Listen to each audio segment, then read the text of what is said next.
Friends, today I will learn the what is the archimedes principles. In the question arises, do you know that in the previous lecture I will learn that the Biots force. What is meant by the Biots force? Biots force is that the force which are acting on the opposite to the gravitational force. These force are acting opposite to the gravitational force. जे काही gravitational force आहे, gravitational फोर्सच्या opposite डायरेक्शननं जो काही force act होतो त्याला काय म्हणतात आपण? बायोन्स फोर्स असं म्हणतो आपण, प्लावक बल असं म्हणतो मराठीमध्ये. तर तुम्हाला माहीत आहे का की do you know how is it decided that and in object in a liquid will get sink in the liquid will float on the surface or will float inside the liquid. म्हणजे काय की तुम्हाला माहीत आहे का की एखादा object असला, ठीक आहे, तर हा ऑब्जेक्ट त्या वस्तूमध्ये त्या लिक्विडमध्ये बुडणार किंवा तरंगणार किंवा त्या पाण्यामध्ये जाऊन काय होणार, पाण्यामध्ये जाऊन बॉटमला जाणार नाही आणि वर पण राहणार नाही, म्हणजे वर तरंगणार नाही आणि बॉटम राहणार नाही, इंटरमिडिएट राहणार आहे. म्हणजे बॉयंट फोर्ससारखं, बॉयंट फोर्समध्ये एक्झाम्पल बघितलं, इंटरमिडिएट बॉटल राहिली होती त्याप्रमाणे असा राहतो.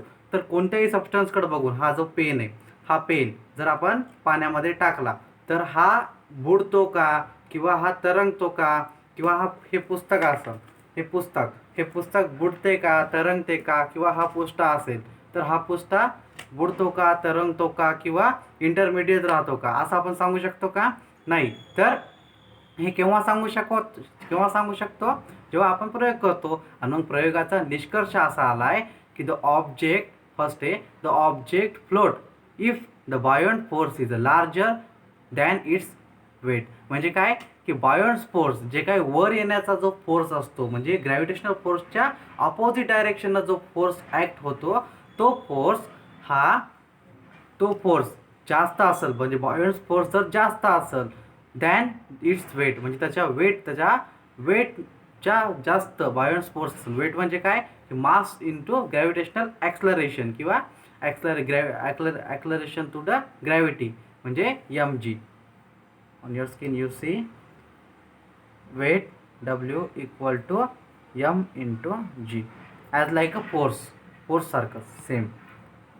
याच्यामध्ये काय सांगितलं आहे की बायोंट फोर्स जर जास्त असेल, बायोंट फोर्स जास्त कोणाच्यापेक्षा, त्याच्या वेटपेक्षा, बायोंट फोर्स वेटपेक्षा जास्त असेल तर काय होतं, वस्तू काय होते, तरंगती. हे जर पुष्ठा आपण टाकला पाण्यामध्ये तर पुष्ठा काय होतो, तरंगतो. कशामुळं, तर बायोंट फोर्स म्हणजे जे वर येण्याचं फोर्स आहे त्या पुष्ठ्याचं जास्त आहे. कशापेक्षा, त्याच्या वेटपेक्षा, त्याच्या वजनापेक्षा त्याचा बायोंट फोर्स जास्त आहे, याच्यामुळे पुष्ठा तरंगतो. दुसरं आहे की object sink if the buoyant force is smaller than its weights. म्हणजे काय की बायोंट फोर्स जर कमी असेल, बायोंट फोर्स जे काही प्लावक बल आहे, हे प्लावक बल जर ग्रॅव्हिटेशनच्या अपोजिट येण्याचं बल आहे ते कमी असेल, कधी, दॅन इट्स वेट, म्हणजे त्याच्या वेटच्या कमी असेल. म्हणजे बायोंट फोर्स जे काही फोर्स आहे ते कसं असेल, स्मॉल दॅन इट्स वेट, त्याच्या वेटच्या स्मॉल असेल तर काय होतं, ती वस्तू ही पाण्यात बुडते. जर आपण ही पेन जर एखाद्या पाण्यामध्ये टाकली तर काय होणार, ती बुडणार. कशामुळं बुडणार, कारण की याच्यावर जे काही बायोंट फोर्स ॲक्ट होणार आहे हे कसं असणार आहे, small. Buoyant force act small than its weights, म्हणजे याच्या वजन आहे, म्हणजे याचं जे काही वजन आहे, मास इंटू ॲक्सलरेशन, म्हणजे याच्यावर जे काही ग्रॅव्हिटेशनल फोर्स आणि याचं जे वजन, यांच्यावर जे काही ॲक्ट होणारा फोर्स आहे हे कसा असणार आहे, बायोंट फोर्स कसा असणार, याच्यापेक्षा कमी असणार आहे. म्हणजे याचं वजन जर 50 असेल, बायोंट फोर्स जर 45 असेल तर मग याच्या वजन किती असणार आहे, 50 न्यूटन. तर मग हे काय होणार आहे, याचं जे काही वेट आहे हे काय होणार आहे, जास्त आहे, वेट जास्त आहे, बायोंट फोर्स कमी आहे, याच्यामुळे काय होणार, वस्तू काय होणार, पाण्यामध्ये बुडणार. Then third is a object float inside the liquid. म्हणजे ऑब्जेक्ट काल आपण बघितलं होतं बॉटल, ते एकदम वरच्या पातळीवर पण राहत नाही आणि खाली बॉटमला सुद्धा राहत नाही. कुठं राहते, ते इंटरमिडिएट राहते, म्हणजे मधल्या स्थितीला राहते. ते केव्हा होतं, तर the object float inside the liquid if the buoyant force is equal to its weights. म्हणजे बायोंट फोर्स जे काही वर येण्याचा जो फोर्स आहे तो, आणि जो खाली जाण्याचा फोर्स आहे, म्हणजे खाली जाण्याचा फोर्स म्हणजे force of gravity and force of बायोंट force. then these are equal, then this condition the object floats inside the liquid. त्या कंडिशनला काय होतं की जी काही ऑब्जेक्ट आहे, जी काही वस्तू आहे ती काय होते त्या मधल्या स्थितीला, म्हणजे वरच्या पण बॉटम आणि जे काही तळ आहे म्हणजे म्हणजे वरचा मजला म्हणजे वरचा भाग आणि खालचा भाग यांच्यामध्ये जे काही इंटरमिडिएट असतो त्याच्यामध्ये ती वस्तू काय होते फ्लोट होते, तरंगते. कुठं होते? त्या लिक्विडमध्ये होते. लिक्विडमध्ये काय होते? ती वस्तू तरंगते. 3 कंडिशन आपल्याला समजल्या. एक, बायोंट फोर्स जर जास्त असेल त्याच्या वेटपेक्षा तर वस्तू ही तरंगते वरच्या पृष्ठभागावर. 2 नंबर, बायोंट फोर्स जर स्मॉल असेल त्याच्या वेटच्या तर वस्तू काय होते पाण्यात बुडते म्हणजे बॉटमला जाते. आणि तिसरा, जेव्हा buoyant force is equal to the weight of that object, म्हणजे ऑब्जेक्टचं वेट आणि बायोंट फोर्स हे जर दोन्ही इक्वल असतील तेव्हा काय होतं की ऑब्जेक्ट, जी काय ऑब्जेक्ट आहे ती ऑब्जेक्ट काय होते त्या लिक्विडमध्ये तरंगते. कुठं तरंगते? लिक्विडमध्ये. आता लिक्विडमध्ये तरंगणं आणि याच्यामध्ये फरक आहे बरं, कारण की वरच्या पृष्ठभागावर तरंगणे म्हणजे वरच्या लेअरवर तरंगणे हे कधी तर बायोंट फोर्स इथं लार्जर दॅन इट्स वेट तेव्हा, आणि त्याच्या खालच्या बॉटमला असणे तेव्हा स्मॉलर बायोंट फोर्स. आणि buoyant force equal to the weight, that condition is the object is float inside the liquid. Object काय होतो इनसाइड द लिक्विडमध्ये फ्लोट होतो. Today's I will discussing the Archimedes principles. One interesting activities of that in your book you see. काय सांगितलं याच्यामध्ये की बायोंट force. आता बघा हे बायोंट फोर्स आपल्याला काढायचं आहे तर एक काय करायचं, एक पात्र घ्यायचं, त्या पात्रामध्ये काय करायचं एक दगड बांधायचा त्या दोरीला आणि दोरी अशी टांगती ठेवायची. मग जेव्हा आपण दोरी टांगती ठेवू त्याचं डिस्टन्स मोजायचं. त्या दगड बांधायचा किंवा 50 ग्रॅमचं माप जर तुम्हाला मिळालं तर ते बांधलं तरी चालते. एक रिकामं भांडं घ्यायचं आणि एक पाणी भरलेलं भांडं घ्यायचं. तर काय करायचं तर एक दोरी बांधायची दगडाला किंवा त्या 50 ग्रॅमच्या वेटला, आणि त्या दोरीचं तुम्ही जिथं हात ठेवता म्हणजे इथं हात ठेवला मी आणि इथं दोरी अशी, तर या हातापासून तुमच्या त्या दगडापर्यंतचं अंतर हे मोजून घ्यायचं. सपोज दिस इज 100 मीटर, ते जर 100 मीटर आहे असं म्हणून किंवा कमी असेल कदाचित, तर ते घेऊया आपण 20 मीटर घेऊया, 20 सेंटीमीटर. ठीक आहे, 20 सेंटीमीटर घेऊया. 20 सेंटीमीटर इथून इथपर्यंतचं अंतर आहे. 100 मीटर नाही आहे, 100 मीटर खूप मोठं होतं. तर 20 सेंटीमीटर हे अंतर आहे. 2 नंबरला आपण काय करायचं की जेव्हा दगड आपण काय केलं रिकाम्या भांड्यामध्ये आपण पाठवला, म्हणजे असं रिकाम्या भांड्यामध्ये सोडायचा. असा दगड हा रिकाम्या भांड्यामध्ये पोहोचला. या आकृतीमध्ये तुम्हाला दिसत आहे की हे बघा रिकाम्या भांड्यामध्ये हा दगड आपण सोडला. नंतर काय की तिथं डिस्टन्स मोजायचं. किती आहे आपलं डिस्टन्स? 20 आणि 20 सेंटीमीटर. आणि जो काही नंतर काय करायचं एक भांडं आहे त्या भांड्यामध्ये पाणी भरायचं आणि त्या पाण्यामध्ये काय करायचं दगड सोडायचा. आणि ही जी दोरी आहे ही दोरी ही रबराची. कशाची? रबराची. तर याच्यामध्ये रबर जेव्हा आपण बांधला तेव्हा आपण जी पाण्यामध्ये आपण सोडत जाऊ, म्हणजे ती दोरी आणि दगड जेव्हा आपण पाण्यामध्ये सोडतो तेव्हा काय होतं तिथे एक गोष्ट आपल्याला ऑब्झर्व होते की कोणती, की जेव्हा आपण रिकाम्या भांड्यामध्ये आपण जेव्हा दगड सोडतो आणि रबरासोबत म्हणजे रबराच्या दोरीनं आपण दगड सोडतो त्याच्यामध्ये तेव्हा इझी गोईंगमध्ये जातो. पण जेव्हा आपण पाण्यामध्ये सोडतो, पाण्याने भरलेल्या एखाद्या भांड्यामध्ये सोडतो तेव्हा काय होतं की जी काही रबराची लांबी आहे ही रबराची लांबी ही कशी होते? कमी होते. रबराची लांबी ही कमी होते हे आपल्याला इथं जाणवतं. मग असं का होतं? जेव्हा जसं आपण काय करणार की दोरीला म्हणजे दगडाला आपण इमर्स्ड करणार कशामध्ये? लिक्विडमध्ये, तेव्हा कसं होणार? तेव्हा काय होणार की जी काही लांबी आहे दगडाची तर म्हणजे रबराची ती काय होणार? कमी होणार. लांबी कमी होणार. असं कशामुळे होतं? तर काय सांगितलं इथं की when the stone is sucked in water the buoyant force acts on the it's opposite direction. जेव्हा आपण काय होणार आपल्या त्या भांड्यामध्ये दगड इमर्स्ड करणार म्हणजे दगड आपल्याला त्या भांड्यामध्ये एंटर करणार, पातेलं म्हणजे त्या भांड्यामध्ये पाणी भरलेल्या भांड्यामध्ये आपण काय करणार दगड टाकणार, तेव्हा काय होणार की जे काही बायोन्स फोर्स आहे, हे बायोन्स फोर्स त्याच्या अपोजिट डायरेक्शनने ॲक्ट होणार. बायोन्स फोर्स त्याच्या अपोजिट डायरेक्शनने ॲक्ट होणार. ग्रॅव्हिटेशनल फोर्स त्याच्या डाऊनवर्ड डायरेक्शनने ॲक्ट होणार. म्हणजे upward direction and downward direction, म्हणजे दोन्ही डायरेक्शननं तिथं फोर्स ॲक्ट होणार आहे. आणि दोन्ही डायरेक्शननं फोर्स ॲक्ट झाल्यामुळं त्या रबराची लांबी ही आपल्याला कमी झाल्यासारखी तिथं आढळते. तर हे जो बायोन्स फोर्स आहे, त्या बायोन्स फोर्स हे प्रत्येक लिक्विडमध्ये कशा प्रकारे असतो, तर याच्यावर एक आधारित आर्किमिडीज प्रिन्सिपल आहे.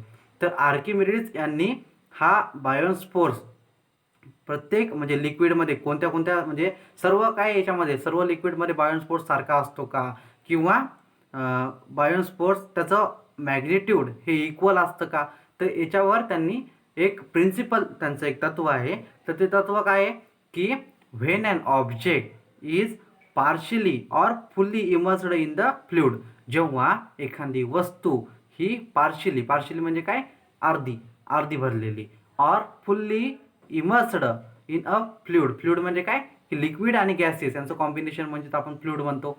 तर एखादी ऑब्जेक्ट ही पार्शियली म्हणजे अर्धी किंवा फुल पाण्यामध्ये इमर्स्ड झाली. इमर्स्ड म्हणजे काय, त्याच्यामध्ये बुडाली.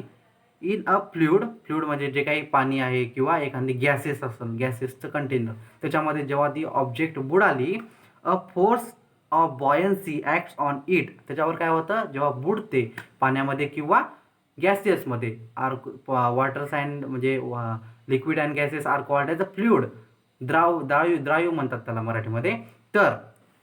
तर force of buoyancy acts on it, त्याच्यावर काय होतं की बॉयन्सी म्हणजे बॉयंट फोर्स ॲक्ट होतो. आणि बॉयन्स फोर्स कसा असतो, अपवर्ड डायरेक्शन असतो. तो बॉयन्स फोर्स अपवर्ड डायरेक्शन असतो.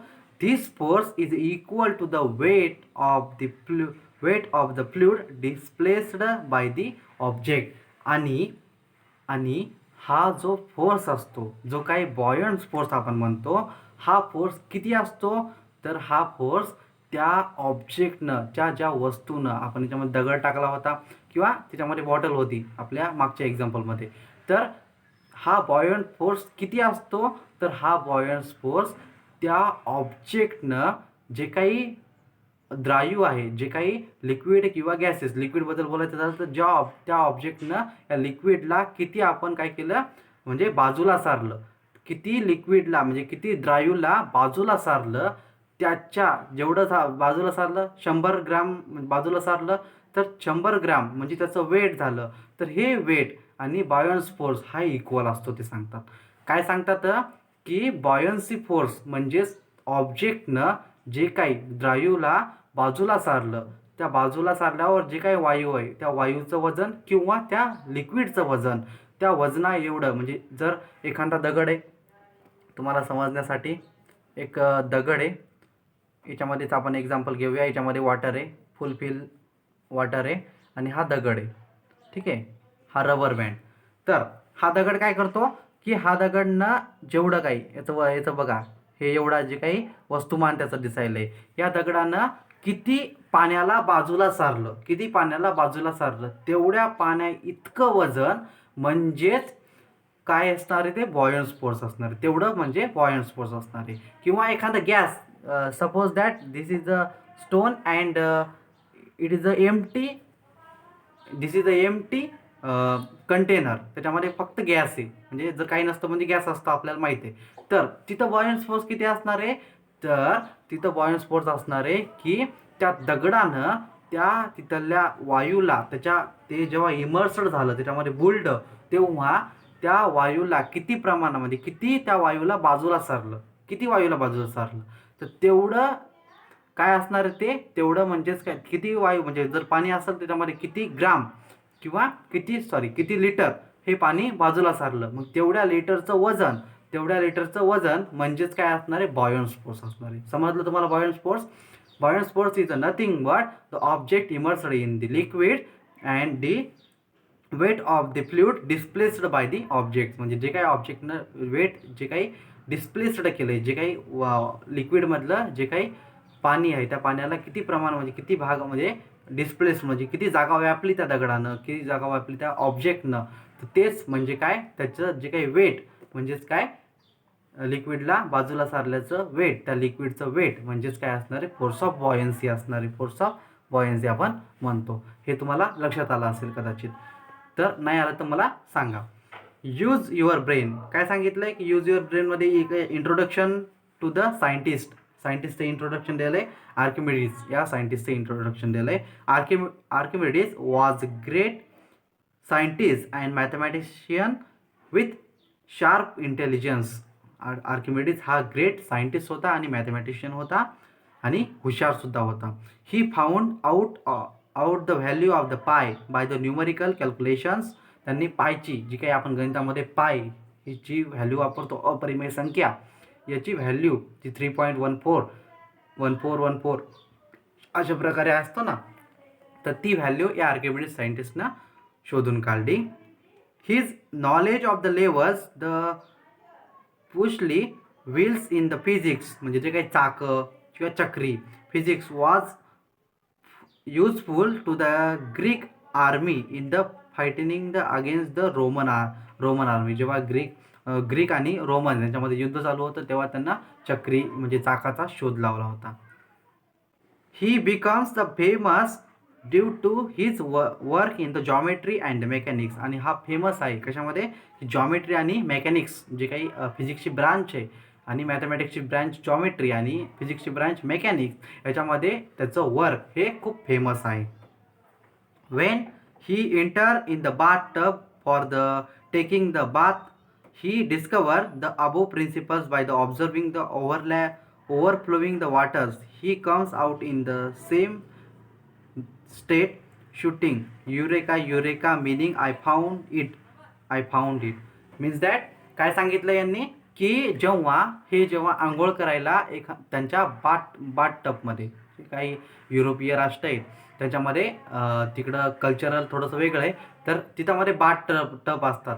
तर त्या टबमध्ये हे जेव्हा आंघोळ करायला गेलते तेव्हा त्यांना एक नवीन गोष्ट आढळली की जेव्हा ते आंघोळ करायला त्याच्यामध्ये उतरले होते आंघोळ करण्यासाठी त्या बाथटबमध्ये, तेव्हा त्याच्यामधलं जे काही पाणी होतं ते पाणी त्याच्या बाथटबच्या बाहेर पडलं. पाणी जे बाथटबच्या बाहेर पडलं, फुल भरला होता बाथटब आणि पाणी जे काय ते बाहेर पडलं यांच्या वजनामुळं. म्हणजे हे काय झालं, ऑब्जेक्ट झालं ना, एक ऑब्जेक्ट. आणि मग हे काय झालं, त्यांनी ते पाणी बाहेर पडलं आणि मग तसंच त्यांना ते विचार करत होते आणि मग त्यांनाच तेव्हा समजलं की सापडलं युरेका म्हणून ते ओरडत आले आणि तशाच अवस्थेमध्ये ते बाहेर आले असं त्यांनी त्याच्यामध्ये सांगितलंय. की म्हणजे एवढं पण तुम्ही पण असा विचार करू शकता आणि आर्किमिडीज सारखं त्यांना हे तत्व जे काही भेटलं, एखादा ऑब्जेक्ट जर इमर्स झाला तर ते जे का डिस्प्लेस्ड म्हणजे जे काही पाणीला व्यापतो, जे काही पाण्याचा म्हणजे लिक्विडला व्यापतो त्याचं जे काही वजन आहे तेवढंच असते फोर्स ऑफ बॉयन्सी असं त्यांनी सांगितलं. म्हणजे तेव्हा त्यांना असं लहान प्रयोगामधून सिद्ध झालं. तुम्ही पण सुद्धा असं काहीतरी करू शकता, असं काहीतरी विचार करा आणि आपल्या आईवडिलांचं नाव रोशन करा. याच्यामध्ये सांगितलं की Archimedes principle is a very wild. This principle has been used in the construction of the ship and the submarines. Archimedes principles is used in the ship and submarines. जे काही जहाजामध्ये आपल्याला यूज केला जातो हे Archimedes principles. The instrument such as lactometers hygrometers are based on this principles. जे काही लॅक्टोमीटर्स हायग्रोमीटर्स आहे हे जे काही दुधाचं पाश्चरायझेशन मेथडमध्ये लॅक्टोमीटर्स हा युजफुल असतो, त्याच्यामध्ये सुद्धा हे आर्किमिडीज प्रिन्सिपल हे वापरलं जाते. तर आर्किमिडीज प्रिन्सिपल हे खूप इझी आहे आणि I hope you understand all this thing. The next I completed all the concept of that chapters. In the next is a problem section. Some problems are important. आता याच्यामध्ये आपल्याला बघायचं की फॉर्म्युले, basic formulas. What is the density?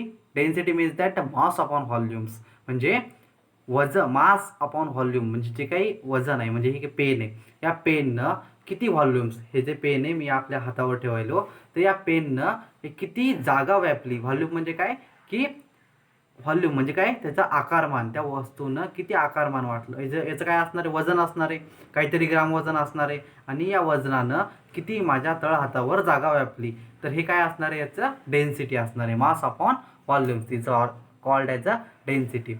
Force is a nothing but the mass into acceleration. Force म्हणजे काय की mass into acceleration, म्हणजे जे काही वजन आहे आणि वजन आणि जे काय व्हेलॉसिटी त्याच्या त्या वस्तूची स्पीड आहे, म्हणजे एखाद्या याचं वजन आहे 50 न्यूटन सपोज, आणि ह्याची जी स्पीड आहे, ॲक्सलरेशन मीन्स दॅट, अगोदर ॲक्सलरेशन समजून घेऊया. ॲक्सलरेशन म्हणजे काय की व्हेलॉसिटी अपॉन टाईम, आणि व्हेलॉसिटी म्हणजे काय असतं की डिस्टन्स अपॉन टाईम.